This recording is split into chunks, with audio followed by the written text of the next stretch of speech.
This is the 2023 Lexus LC 500H. Now this is the halo car for Lexus with a pretty hefty price tag, and it really hasn't had much for a redesign in it, which you can tell it really doesn't need it. It's a beautiful looking car, beautiful lines, very futuristic actually. But for 2023, it did get a slight update in its adaptive suspension for a little bit better handling. So under the hood, we've got a 3.5 liter V6 with Lexus hybrid drive system, gives it 354 horsepower, and that's paired to an incredible transmission, which I think is just ridiculous. I've never heard of anything like this. It has a CVT and a traditional 4-speed transmission. Those two combine to give it a replicated 10-speed automatic transmission. Now, of course, you can tell just by looking at this thing that it's fast, and you know by the horsepower that it's fast. It goes 0 to 60 in 4.8 seconds. Now, the V8 version of this has over 100 more horsepower, but it's only a 1/10 of a second faster than this hybrid right here, and that's because of the electric drive motors. It gives that initial torque that you don't get out of that V8. So our tester this week has a few options, and it is the all-weather package, has a heated steering wheel. You also get a heads-up display on this car. It also optioned for the Mark Leveson 13 speaker audio system, and trust me, it does sound amazing.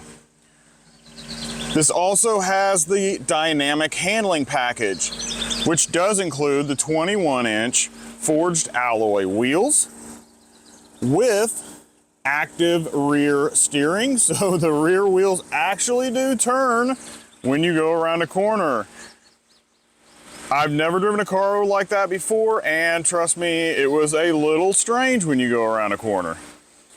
This also has a speed activated rear wing.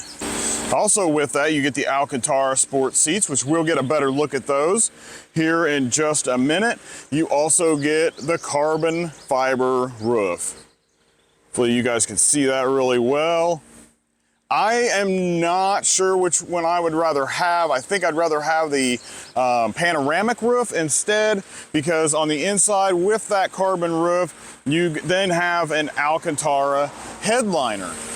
And the pricing starts out at $99,950. But there is a whole list of options that you can add onto this car, like the ones we just talked about. You can also get a bespoke option, which that bespoke option gives you anything that you would like on your car. So you don't have to choose a package. You can choose little items from each package and create your car the way that you want it. And that way it is unique to you and it's unique on the road. Now our tester here had those options that I just told you about. So this one is gonna come in at $109,950. The LC500H doesn't have any real direct competitors. There's not a whole lot of interest out there for a 6-figure hybrid coupe. You know, most of them are powered by V8s, and that's what people really want. So one thing that I can assure you is that there's not a whole lot of these on the road. So if you want one of these, you can expect to be driving a diamond in the rough. Now, let's go check out the interior. Look at that. Nice little Lexus logo on the side there. Now, this is just amazing on the inside of here. It is all basically one color all the way through.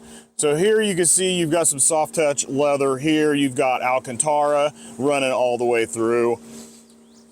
You got 3 memory settings, window controls.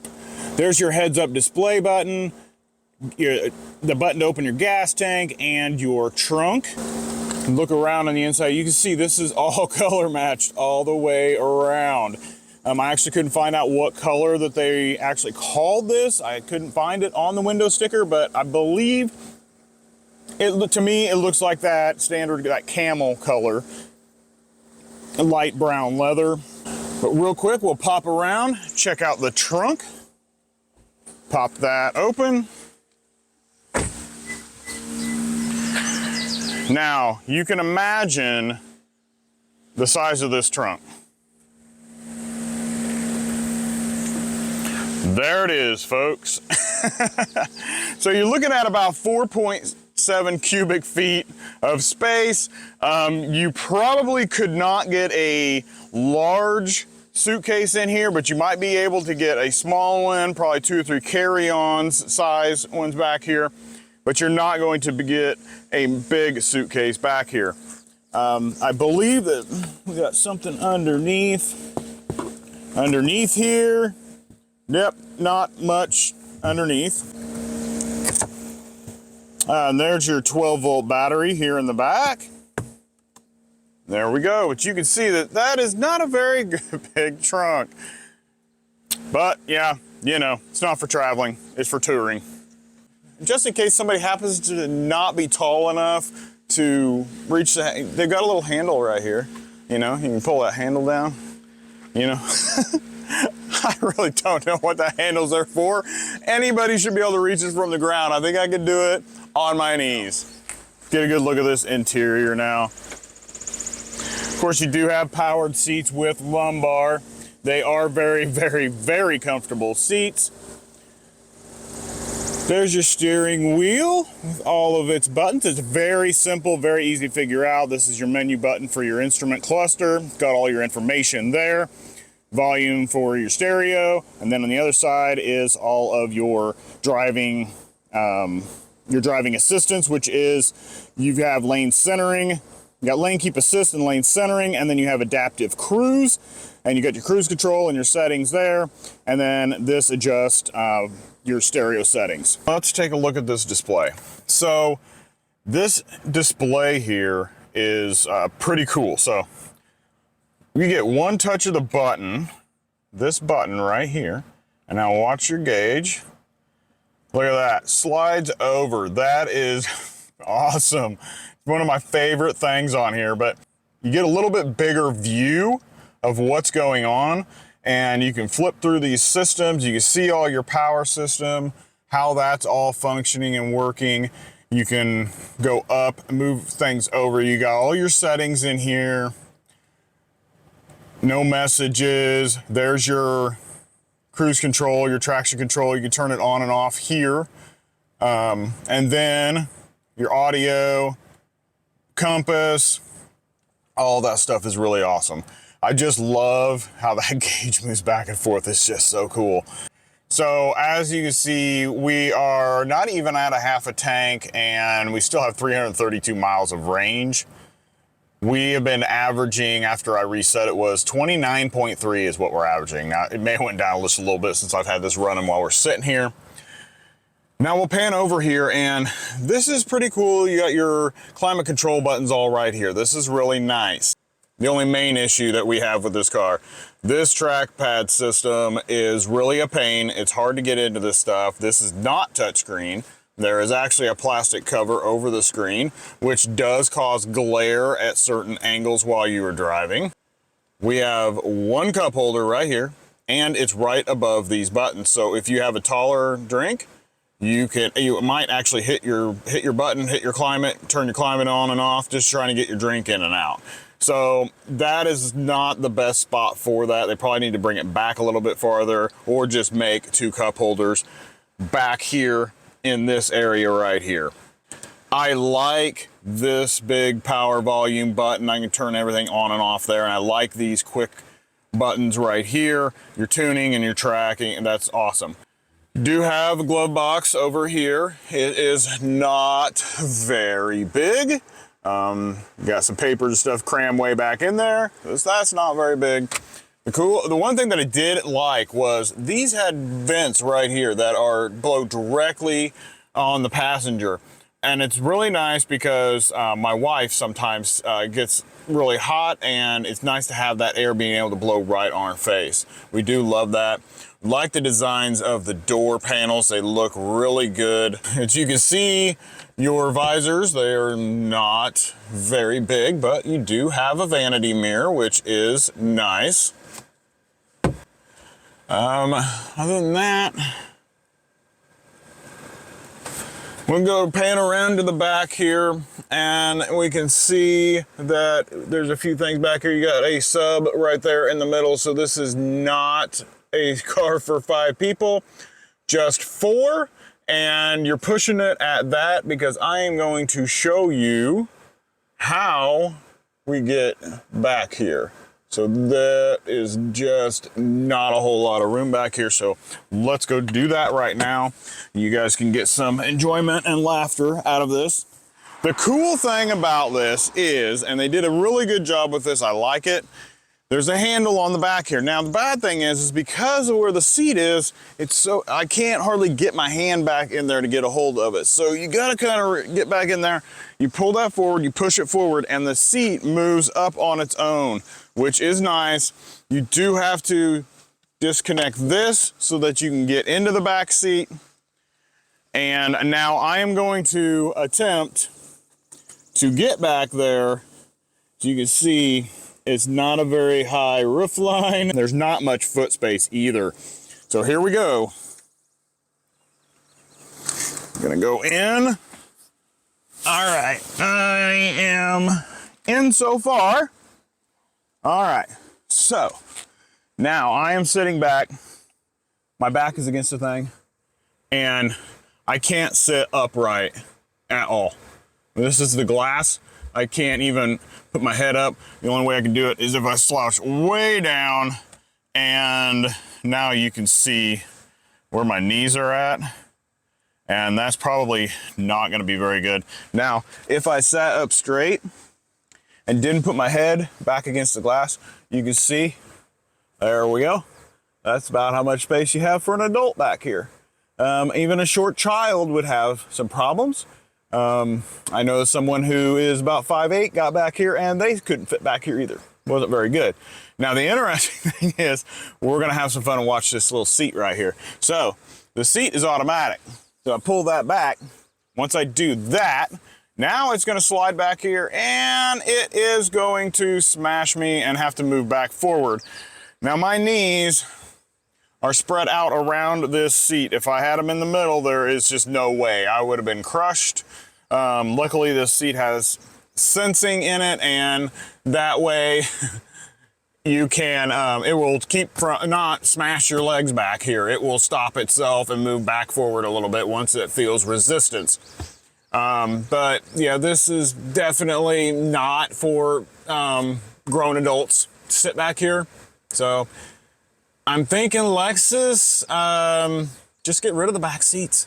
They don't need back seats in this car. So just get rid of them. That is my one little tip. All right, let's get back out of here. Now the good thing is you can just push this forward like that. The seat will slide up on its own. Get me enough room to get back out. Okay, so you can see, you close that and it puts itself back in position. Whew.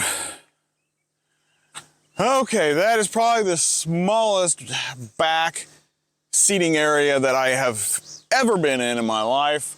But that is the only, I think that's the only real downfall to that, other than the little trackpad issue. But I've heard that on the 2024s, they are updating the interior slightly, so it's getting a new infotainment screen and things like that. So that will be a plus for that car.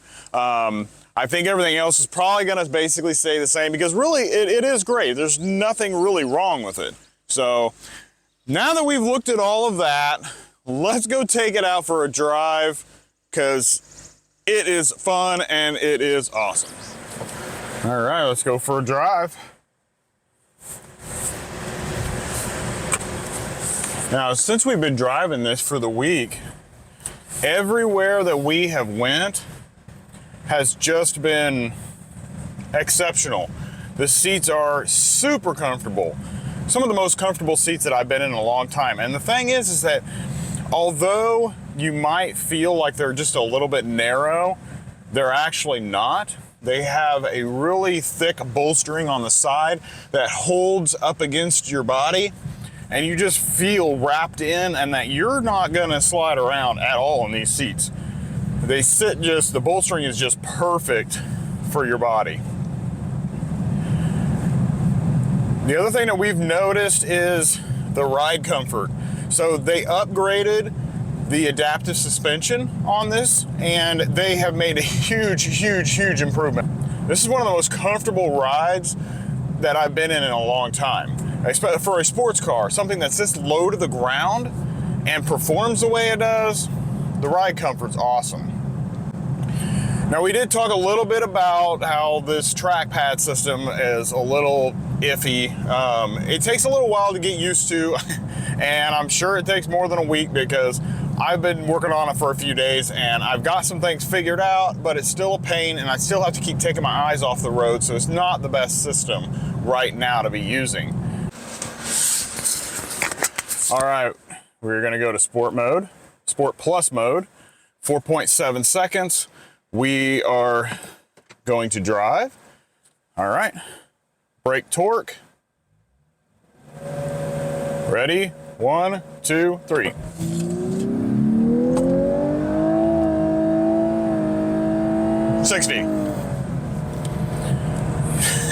That's pretty quick. It's not too shabby. Wow, and it sounds good. That was the most impressive thing for me, is that it sounds good. You know, I don't know what else to say about that. It's a good sound. For a V6, it's a good sound. Cruise control is easy to use, easy to set. The one thing that I did notice is they have their set button as the down button. In most cars, the set button is the plus button or the up button. And then it's also resume. So that threw me off for a little bit. I couldn't figure out how to set it, but did figure it out. And after that, everything was just fine. I think some people would probably feel like it might be a little cramped in here, but it's not. It just feels comfortable. We've driven this for about 300-400 miles so far, and everything just seems great. You know, this screen up here, of course, has got a plastic piece in front of it. Sometimes the sun comes in at different angles and puts a glare across that, which causes a bit of a problem. Also, when you're connected with Android Auto or Apple CarPlay, which is a plug-in connection, then there's buttons up there that pop up on your screen where normally on a touchscreen you just hit it and exit out of it. But if you want to get that off of your screen, you have to go into the trackpad and click on it to get it off of there. So that part is also a little bit annoying.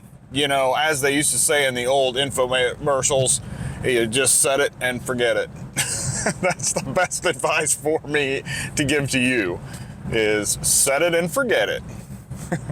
So this does have the adaptive cornering, I think they call that. It's the rear steer in it. Now, it's not as aggressive rear steer, I think, as Mercedes puts in. I believe it's the EQS, but it does have a little bit of rear steer, which makes it a lot easier to stick in those corners if you have some, bendy turns to go around. It actually is a lot of fun. But the big question is, would I buy it? Would I put it in my garage? As a weekend car, just to cruise around, drive around, have a little fun, yes, I would love to have one of these in my garage. But the factor of whether you can afford to have a toy this expensive is a whole different story. I could not use this as my everyday car. I could drive it every day. Don't get me wrong, I can drive this every day. It would be awesome. but it's just not feasible when you have a family and you have nieces and nephews and stuff like that to drive around. Definitely not a family car. But we'll talk more about that in the family review that will be coming up. So make sure you subscribe if you want to see the family review with me and my wife. We'll go over all the little things that we think about this car and whether we see it as a family vehicle or not. Other than that, I love it. I think it's awesome. This just sounds amazing. I love it. Wow, just awesome. Man, I don't think I'd ever get tired of that sound. It is perfect. One other thing that I noticed that you don't see in any car.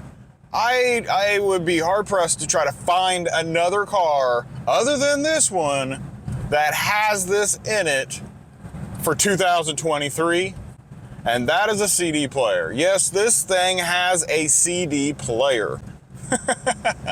So I don't know if that's just to go to show the age target that, you know, they have for this car, the age demographic they have for this car, but it's got a CD player and, you know, grew up on CDs. Still might have a few laying around. Make sure you guys like and subscribe so you can continue to see these reviews, and I will see you in the next one.